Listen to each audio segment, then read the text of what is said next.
Hello students, গত ভিডিওতে তোমাদের দেখিয়েছিলাম অনুমানের সূত্র বা রুল অফ ইনফারেন্স।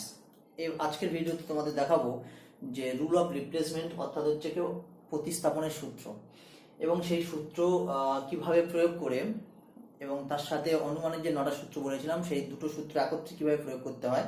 তো আমি এখানে যে প্রতিস্থাপনের যে 10টা সূত্র আছে, 10টা সূত্র তোমাদেরকে দেখাবো না, তার মধ্যে কয়েকটা সূত্র দেখাবো এবং তার সাথে প্রতিস্থাপনের সূত্র সাথে অনুমানের সূত্র মিক্সড করে যে ডেরিভেশনটা করতে হয় সেটা আজকে তোমাদের ভিডিওতে দেখাবো।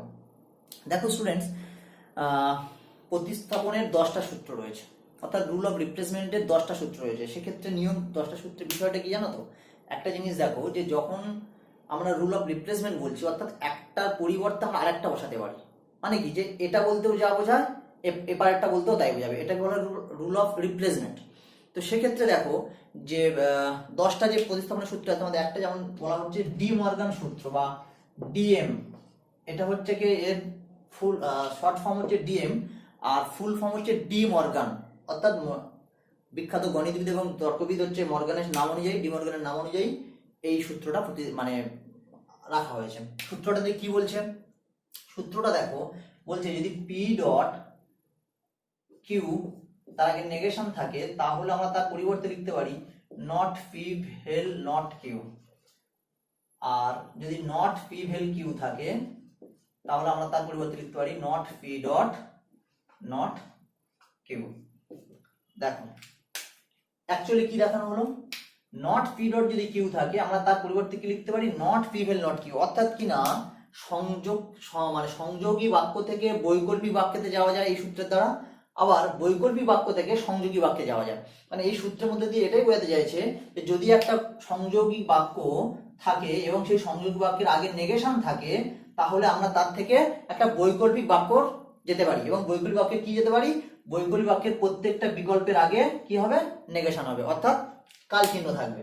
তাহলে দেখো যে আমরা এই সূত্রের মধ্যে দিয়ে এটাই বলতে পারি যে নট পি ভেল কিউ বলতে যা বোঝায়, এটা বলতে যা বোঝায়, এটা বলতেও তাই বোঝায়। অর্থাৎ যদি তুমি এইরকম কোনো ক্ষেত্র দেখো যে not P vel not Q আছে, তুমি তার পরিবর্তে এখানে কিন্তু সাথে সাথেই এখান থেকে তুমি নট পি ডট কিউ এই কথা লিখতে পারো। অর্থাৎ কি না, নট পি ডট কিউ যদি থাকে, তার পরিবর্তে আমি not P vel not Q লিখতে পারি। আবার not P dot not Q থাকলে আমি এখানটা কি লিখতে পারি? Not P vel Q. অর্থাৎ এই যে দুটো সূত্র রয়েছে, যেমন আমরা সংযোগিক বাক্য থেকে বৈকল্পিক বচন, সংযোগী বচন থেকে বৈকল্পিক বচন যেতে পারি, ঠিক সেরকম বৈকল্পিক থেকে আমরা কিন্তু সংযোগীকেও যেতে পারি। অর্থাৎ বৈকল্পিকের ক্ষেত্রে দেখো কি বলছে, বৈকল্পিকের ক্ষেত্রে বলছে যে নট পি ভেল কিউ। অর্থাৎ যদি কোনো বিকল্পের আগে কোনো বৈকল্পিকের আগে যদি নেগেশন থাকে, তাহলে আমরা তার থেকে বলতে পারি যে এইটা বলা যা, এর থেকে আমার এটা নির্ধারিত হচ্ছে যে এটার পরিবর্তে আমি এটা লিখতে পারি not P dot not Q. অর্থাৎ বৈকল্পিক বাক্য থেকে আমরা সংযোগী বাক্যে যেমন আসতে পারছি, তেমন সংযোগী বাক্য থেকে আমরা কিন্তু বৈকল্পিক বাক্যে যেতে পারছি। অর্থাৎ ডি মর্গানের সূত্র অনুসারে যখন তোমরা লজিক করবে বা ডেরিভেশনটা করবে, তখন শুধু এটাই মানে মাথায় রাখার বিষয় যে যেখানে আমি বৈকল্পিক বাক্য পাবো এবং তার পূর্বে নেগেশন থাকবে, আমরা তখন তার পরিবর্তে আমরা কি নিতে পারবো? যদি আমাদের প্রয়োজন হয় তাহলে আমরা তখন সেখানে সংযোগী বাক্য নিতে পারবো। আর একটা সূত্র আছে, কি দেখাবো?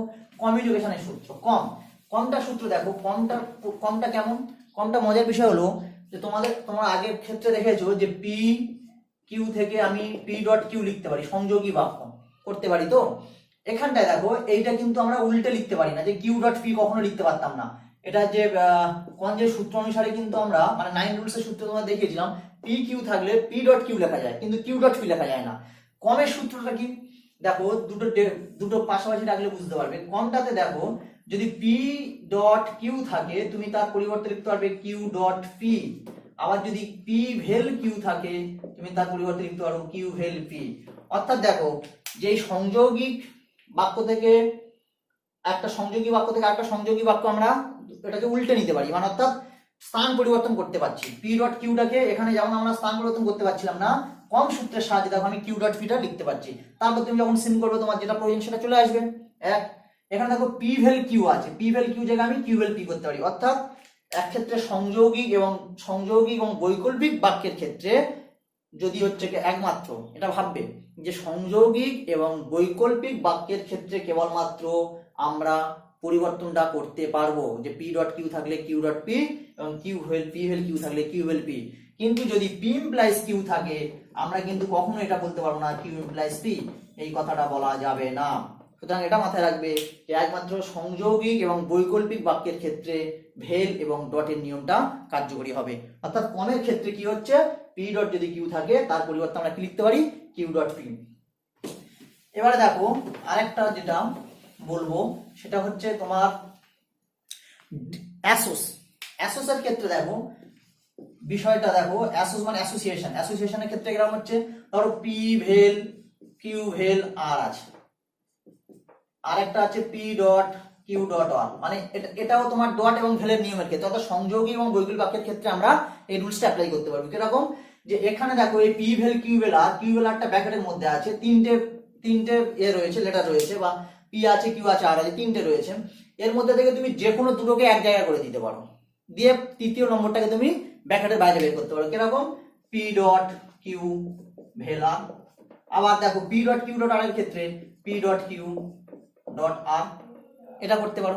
অর্থাৎ কি না, এই অ্যাসোসিয়েশনের মধ্যে মানে অ্যাসোস সূত্রের দ্বারা এটা তোমাদের জানানো হচ্ছে যে কোনো বৈকল্পিক বাক্যে তিনটে বিকল্প থাকলে বা তিনটে হোক চারটে হোক, তুমি যে কোনো বিকল্পকে আলাদা করতে পারো। অর্থাৎ দুটো বিকল্পকে এক জায়গায় নিয়ে এসে প্রতিটি বিকল্পকে তুমি আলাদা করতে পারো, যে কোনো দুটো বিকল্পকে সবসময়ের জন্য এক জায়গায় নিয়ে আসা যাবে। অর্থাৎ তাহলে ভেলের ক্ষেত্রেও আমার পি ভেল কিউ ভেল আর হয়ে গেল, ডটের ক্ষেত্রে দেখো পি ডট কিউ ডট আর ছিল, সেখানে আমি কি করলাম, পি ডট কিউটাকে এক জায়গায় নিলাম, আরটাকে আলাদা করে দিলাম।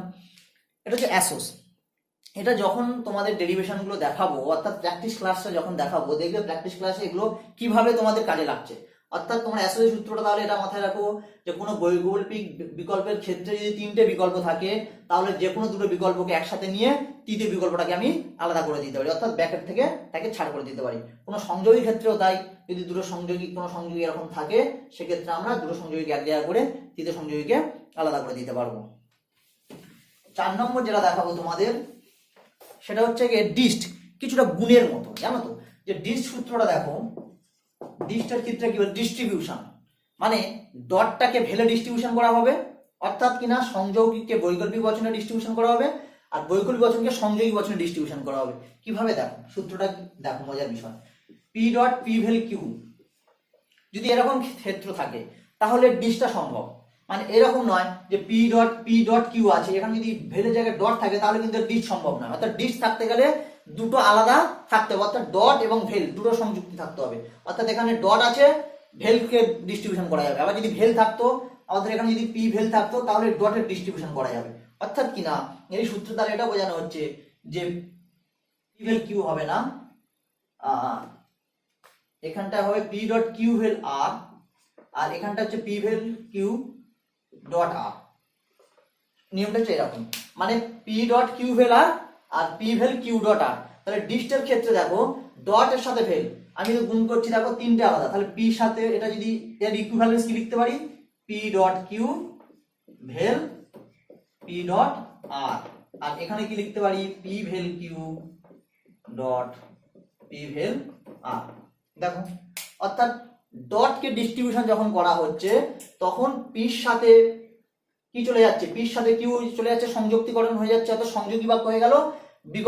বিকল্পটা কি হলো, তাহলে একটা সংযোগী বাক্য, মানে এইটা হচ্ছে কি মূল সংযোগী, তো সংযোগী, তাহলে সংযোগী বাক্যকে আমরা বৈকল্পিক বাক্যে নিয়ে রূপান্তরিত করতে পারলাম, আবার বৈকল্পিক বাক্যকে আমরা সংযোগী বাক্যে রূপান্তরিত করতে পারলাম। অর্থাৎ কিনা যে সংযোগী বাক্যকে বৈকল্পিক বাক্যে রূপান্তরিত করা যায় ডিস্ট নিয়মের সাহায্যে, আর বৈকল্পিক বাক্যকে আমরা সংযোগী বাক্যের মধ্যে রূপান্তরিত করতে পারি। তাহলে দেখো পি ভেল কিউ ডট আর বলতে আমরা কি পাচ্ছি, P vel Q dot P ভেল আর, অর্থাৎ মূল সংযোগী ছিল কিন্তু ভেল, অর্থাৎ কিনা বিকল্প ছিল, বৈকল্পিক বাক্য ছিল, বৈকল্পিক বাক্যটা আমরা কোন বাক্যে চলে এলো, সংযোগী বাক্যে রূপান্তরিত করতে পারলাম। অর্থাৎ আমি যখন কোনো পজিশন এরকম পাবো যে পি ভেল কিউ ডট আর থাকবে, আমি তখন সেখানে একদম নিশ্চিন্তে লিখবো P vel Q dot P ভেল আর। এবার তোমার দেখবে অনেক সময় লজিক পড়ার ক্ষেত্রে কি হয় বলো তো, এই পার্টটা তোমার শুধুমাত্র দরকার, তুমি এখান থেকে সিম করে নিতে পারবে। 9 রুলসে তোমাদের সিম্পল নিয়ম বলেছিলাম যে দুটো পি ডট কিউ থাকলে সেখান থেকে তোমরা পিটাকে পেতে পারো। তাহলে দেখো যে এইরকম যখন তোমার ক্ষেত্র আসবে, তুমি এখান থেকে একটা পার্ট তোমার কাজে লাগবে, তুমি শুধু এইটুকু নিতে পারো। আবার এখন একটু আগে যে কমের নিয়ম বললাম, তোমার হয়তো এইটুকু কাজে লাগবে, তুমি কমের নিয়ম অনুসারে এটাকে তখন ঘুরিয়ে নিতে পি ভেল আর ডট পি ভ্যাল কিউ করলে করে এখান থেকে তুমি কমের নিয়ম অনুসারে পি ভ্যাল আর করে নিতে পারো, অর্থাৎ এখানটা কম করলে আর এখানটা কি করলে সিন করলে। অর্থাৎ দেখো প্রত্যেকটা নিয়ম আরেকটা নিয়মের সাথে কিভাবে জড়িত রয়েছে। অর্থাৎ আমি যখন ডিস্ট করছি তাহলে ভেল মানে মূল সংযোগী যদি ভেল থাকে সেখানে আমি তার সংযোগী চলে আসবে ডট, আর মূল সংযোগী যদি ডট থাকে তাহলে আমার তারা ভেলের ডিস্ট্রিবিউশনটা করতে হবে। আর লাস্ট যেটা দেখাবো ভিডিওটা বড় না করে সেটা, এবং তারপরে তোমাদেরকে কিছু ডেরিভেশন দেখাবো যে কিভাবে সেটাকে তোমরা কাজ করবে। আর একটা দেখাচ্ছে হচ্ছে কি ডিএন ডাবল নেগেশন, মানে দুটো নেগেশন, অর্থাৎ যদি পি থাকে আমরা তার পরিবর্তে লিখতে পারি নট পি, মানে এই কথাটা এই কথার ইকুইভ্যালেন্ট। অর্থাৎ পি যদি কোনো ক্ষেত্র থাকে তোমার তুমি এইটা লিখতে পারো, আবার যদি শুধুমাত্র not dot double negation P থাকে তুমি শুধুমাত্র এটা লিখতে পারো। অর্থাৎ এইটা থেকে এইটা আসা যায়, এটা থেকে এটা যায়। অর্থাৎ কিনা রুল অফ রিপ্লেসমেন্টের ক্ষেত্রে একটা নিয়ম থেকে আরেকটা নিয়মে যাওয়া যায়, অর্থাৎ একটা বাক্য থেকে আরেকটা বাক্যতে যাওয়া যায়, আর একটা বাক্য থেকে আরেকটা বাক্যতে আসা যায়। অর্থাৎ পি বলতে যা বোঝায় নট পি বলতেও কিন্তু তাই বোঝায়। আমি একটা ডেরিভেশন দিয়ে তোমাদেরকে এটা দেখাবো যে এই কটা নিয়ম কিভাবে কাজ করেছে। দেখো 9 রুলস এবং 9-10 রুলস কিভাবে মিলে কাজ করে ধীরে ধীরে কয়েকটা। A will be implies C dot D, এটা এক নম্বর। 2 নম্বরের ক্ষেত্রে আমি দেবো not C therefore not M। ধরো এটা একটা বৈধতার দেয়া রয়েছে, আকার দেয়া রয়েছে, তাহলে আমাকে কি প্রমাণ করতে হবে? নট এটাকে প্রমাণ করতে হবে। আমি তোমাদের 9 রুলস এর দেখিয়েছি যে কিভাবে তোমাকে সিদ্ধান্তটা প্রমাণ করতে হবে, অর্থাৎ সিদ্ধান্তটা আগে থেকেই প্রমাণিত হয়ে রয়েছে এবং এখানে কিছু বাক্য উজ্জ রয়েছে, সেই উজ্জ বাক্যগুলোকে তোমাকে খুঁজে বের করে সিদ্ধান্তটাকে দেখাতে হবে যে শুধুমাত্র এই দুটো বাক্য যথার্থ নয় সিদ্ধান্তের ক্ষেত্রে, এই সিদ্ধান্তের নিষ্কৃতির ক্ষেত্রে আরো কিছু বাক্য রয়েছে, অর্থাৎ সেই বাক্যগুলোকে আমাকে বের করতে হবে, বের করে দেখাতে হবে যে সিদ্ধান্তটা সেখান থেকে এসেছে। দেখো এবার আমি 19 রুলস ব্যবহার করে কিভাবে এটাকে নিয়ে আসছি। আমি 3 নম্বরে কি করতে পারি, দেখো নট সি আছে, তাহলে আমার এখান থেকে কিছুতেই আসছে, মানে এখান থেকে কিভাবে আসবে নট এটা, তাহলে আমার একমাত্র এখান থেকে এই বাক্য থেকে এটা পেতে পারি আমি, তাহলে নট সি আমার হাতে আছে। অ্যাড এর সূত্র আমি তোমাদের কি বলেছিলাম, not C vel not D, আমি যে কোনো কিছু অ্যাড করতে পারি। দেখো এটা ইমপ্লাই, এটা এমপির আকারে আছে, ইমপ্লাইজ মানে এমপির আকারে আছে, তাহলে আমি এখানে যদি ডিটাকে অ্যাড করি তাহলে দেখো সি ডট ডিটা আমি পেতে পারি। কিভাবে পেতে পারি, দেখো অ্যাড এর সূত্রতে তোমাদের বলা ছিল যে পি থাকলে আমি তার সাথে যে কোনো কিছু অ্যাড করতে পারি, তাই না, ভেল দিয়ে। তাই আমার এখানে কি আছে, নট সি আছে, আমার প্রয়োজন অনুসারে আমি নট ডিটাকে অ্যাড করলাম, অর্থাৎ দুনের অ্যাড, এই সূত্রের নামটা এখানে তোমাদের কিন্তু পাশে লিখতে হবে। তাহলে আমি এখানে পি ভেল কিউ নিতে পারি, যদি আমার কিউ না লাগে আল লাগে আল নিতে পারি, যা লাগবে আমাকে তাই নিতে হবে। 4 নম্বরে দেখো not C vel not D পেলাম। ডি মর্গানের সূত্র একটু আগেই তোমাদের বলেছি, ডি মর্গানের সূত্রতে কি বলেছি, সূত্রগুলো দেখো বলেছি যে এইরকম ক্ষেত্র থাকলে, অর্থাৎ not C vel not D এই ক্ষেত্রটা আসে কোথা থেকে, আমার যদি এইরকম থাকে আসবে না নট সি ডট ডি, এটা থাকা মানে not C vel not D আসবে। কিরকম আসবে দেখো, ডিএম এর সূত্রটা কি ছিল, আমি এখানে ডিএম এর সূত্রটা লিখছি। ডিএম এর সূত্রটা কি ছিল, যদি পি ডট কিউ তার আগে নেগেশন থাকে তাহলে আমি তার থেকে বলতে পারি not P vel not Q, এটা বলতে পারতাম তো। তাহলে আমার এখানে কি আছে, not P vel not Q, এইটুকুই আছে, not P vel not Q আছে, মানে আমি এখান থেকে অনায়াসে এটা লিখতে পারি, কারণ এটা এটার ইকুইভ, অর্থাৎ এটার ইকুইভ্যালেন্স, এটার পরিবর্তে আমি এটা লিখতে পারি। এটার নাম হচ্ছে রুল অফ রিপ্লেসমেন্ট। এটাই হচ্ছে রুল অফ রিপ্লেসমেন্টের মজা, যে তুমি একটা পরিবর্তে আরেকটা লিখতে পারো। তাহলে not C vel not D আছে, আমি এখান থেকে তাহলে এইটা আছে, তাহলে আমি এটা লিখতে পারি নট সি ডট ডি, অর্থাৎ ভেল ছিল আমার ডটে সংযুক্তকরণে চলে এলো, অর্থাৎ সংযোগী বাক্যটা আমি রূপান্তরিত করতে পারলাম। আমি লিখলাম 3-এর কি লিখবো, 3-এর ডিএম হলো। 5-এ দেখো, এইবারে দেখো তুমি নট সি ডট ডি পেয়েছো, এইটাতে কি আছে, A implies B, A vel B implies C dot D, অর্থাৎ কিনা আমরা যদি তোমার বলি, মানে আমি যদি তোমাদেরকে বলি যে এমপি সূত্র আর এমটি সূত্রটা মনে করো, এমপি সূত্রতে ছিল পি ইমপ্লাইজ যদি কিউ থাকে পি থাকে দেয়ারফর কিউ, এটা ছিল এমপি। আর এমটি সূত্রতে কি ছিল, এমটি সূত্র ছিল পি ইমপ্লাইজ যদি কিউ থাকে নট কিউ থাকে তাহলে আমরা তার থেকে লিখতে পারবো নট পি।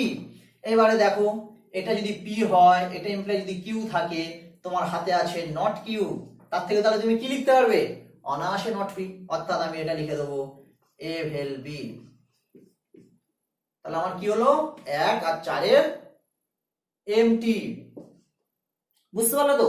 যে দেখো এমটি সূত্রতে কি বলছে, পি ইমপ্লাইজ যদি কিউ থাকে, দেখো পি ইমপ্লাইজ কিউ আছে, নট কিউ আছে, নট কিউ আছে, আমি তার থেকে কি পেতে পারি? নট পি, নট পি, বসে গেল। এইবারে দেখো কিন্তু তোমার এখানে তাও কিন্তু প্রমাণ আসলো না, এলো কি না? কারণ তোমার নট এ প্রমাণ মানে সিদ্ধান্তে আছে। তাহলে এবারে দেখো 6 নম্বরে আমি কি করতে পারি? এ ভেল নট এ ভেল বি, মানে আবার ডিমর্গান সূত্রের কথা ভাবো। ডিমর্গান সূত্রে কি বলা ছিল? ছিল যে এ ভেল যদি বি তার আগে যদি নেগেশন থাকে, তাহলে তার থেকে তুমি লিখতে পারো not A dot not B. অর্থাৎ কিনা এটা যদি মানে ডিমর্গানের ক্ষেত্রে বলেছিলাম যে নট পি ভেল যদি কিউ থাকে, তার থেকে তুমি লিখতে পারো not P dot not Q. অর্থাৎ not P dot not Q বলতে যা বোঝায়, নট পি ভেল কিউ বলতেও তাই বোঝায়। তাহলে আমার এখানে কি আছে?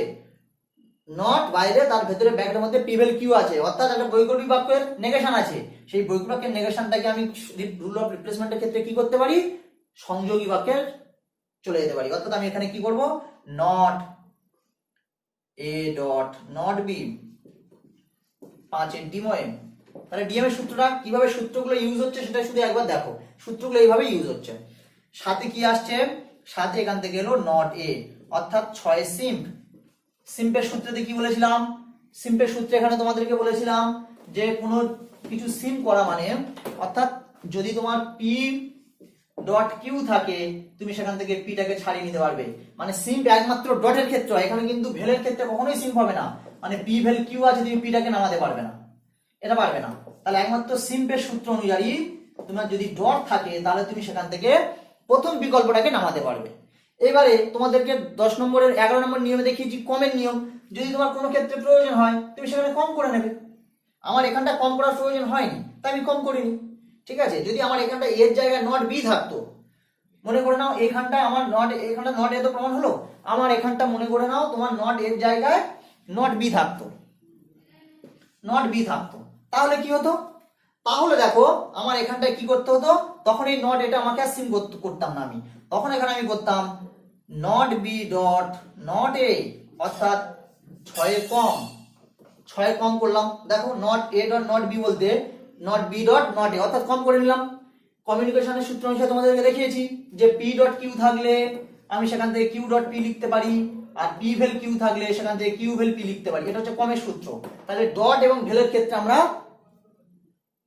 স্থান পরিবর্তন করতে পারি, অর্থাৎ পি ডট যদি কিউ থাকে আমরা সেক্ষেত্রে কিউ ডট পি লিখতে পারি।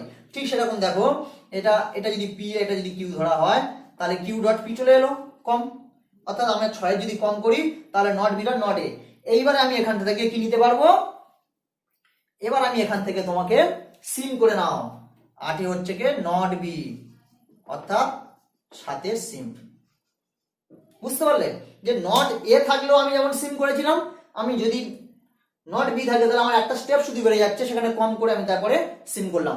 অর্থাৎ তোমার 19 রুলসের যে ফরম্যাট বা ভ্যালিডিটি রয়েছে, 19 রুলস অ্যাপ্লাই করে যেটা করতে হয়, তার মধ্যে আগের 9টা রুলস এবং আজকে তার মধ্যে কিছু রুলস, তোমাদেরকে 5টা রুলসের কথা বলেছি। ডিস্ট্রিবিউশনের ক্ষেত্রে আমরা বৈকল্পিক থেকে সংযোগীকে আর সংযোগিক থেকে বৈকল্পিকে যেতে পারি।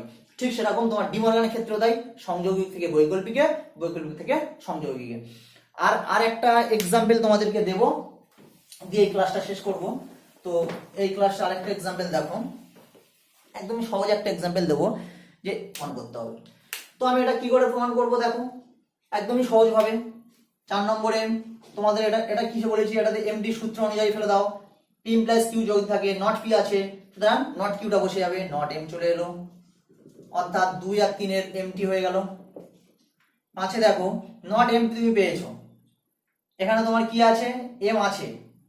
তাহলে তোমার এখান থেকে দেখো বিটা যদি তুমি পাও, তাহলে তোমার কাজ হয়ে যাবে। তাহলে তুমি not M vel not B করে দাও, অর্থাৎ 4 এর অ্যাড করে দাও।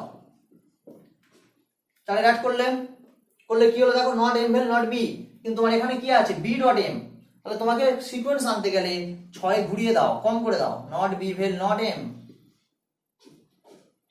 অর্থাৎ 5 এর কম।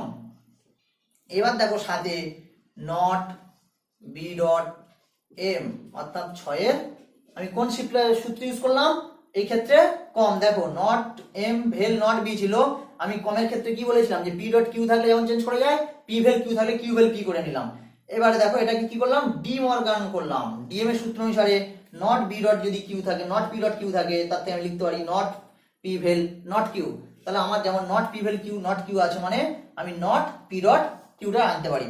8-এ কি আসবে, এবারে দেখো এইটা যদি চলে এলো, অর্থাৎ কি না এখানে যেটা এলো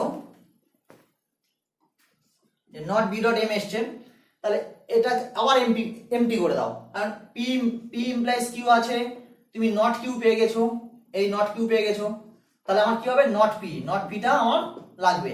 তাহলে আমি লিখলাম নট এইচ ভেল ডব্লু। দেখো নট এইচ ভেল ডব্লু, তাহলে নট এইচ ভেল ডব্লু মানে কি, আবার আমি এটাকে কি করব, এটাকে এটা তাহলে আমার হয়ে গেল 1 আর 7-এর এমটি। আচ্ছা এখানে জায়গা একটু শর্ট হচ্ছে, তাহলে আমার এখানটা এলো কি নট এইচ ভেল ডব্লু। দেখো এটাকে আমি উপরে একটু বসিয়ে দিলাম, নট এইচ ভেল ডব্লু এসছে, অর্থাৎ 1-এর আর কত 1-এর আর 7-এর এমটি করে আমরা পেয়েছি। এটা দেখো এই নট বি ডট এম ছিল, এমটি করে পেয়েছি। এবারে নট এইচ ভেল ডব্লু বলতে আমি এটাকে ডিমর্গান যদি করি তাহলে কি হবে, not H dot not W, অর্থাৎ 4-এর ডিমর্গান সূত্র অনুসারে পি ভেল কিউ, তার আগে যদি নট থাকে তাহলে আমি এটা লিখতে পারি, তাই তো। তাহলে নট, তাহলে এটা লিখলাম, এটার পরিবর্তে আমি তখন এটা লিখতে পারলাম, অর্থাৎ আমার 9-এ চলে এলো নট এইচ। দেখো তোমাকে এটা প্রমাণ করতে হতো, সেটা চলে এলো, কিভাবে এলো না, সেটা তোমার এলো 1-এর আর সরি 1 না, যে 5-এর সিম করে, এখন 5 বা 9 ছিল যেটা, সেটা তার সিম করে, অর্থাৎ not H dot not W যখন এলো তখন আমি তার থেকে একটা কিন্তু সিম করে নিতে পারি, অর্থাৎ সিম্পলিফিকেশন নিয়ম অনুযায়ী আমি এটাকে নামাতে পারি, অর্থাৎ পি ডট কিউ যদি থাকে আমি তার থেকে পিটাকে নামাতে পারি। তাহলে দেখো কিভাবে কত সহজে তোমার যখন 19 রুলস অ্যাপ্লাই করা হচ্ছে, অর্থাৎ আরো যে 5টা রুলস তোমার দেখালাম সেই রুলসের মধ্যে দিয়ে কত সহজে তোমার যেটা কম করা যাচ্ছিল না, যেটাকে তোমার এই ধরো ডিমর্গান করা যাচ্ছিল না, অর্থাৎ ভাঙা যাচ্ছিল না, এই রুল অফ রিপ্লেসমেন্টের দ্বারা আমি সেটা ভাঙতেও পারলাম, আর আমি সেটা থেকে এটা প্রমাণও করতে পারলাম। অর্থাৎ দেখো এইভাবেই তোমাদের ডেরিভেশন গুলো মোটামুটি করতে হবে। তো যাই হোক, আশা করছি তোমরা এটা বুঝতে পেরেছো। যদি বুঝতে পেরে থাকো তোমরা অবশ্যই করে ভিডিও যেগুলো ক্লাসগুলো দেখছো ক্লাসে কমেন্টস করবে, যে যদি কোথাও তোমাদের কোনো সমস্যা হয় অবশ্যই কমেন্ট করে জানাবে।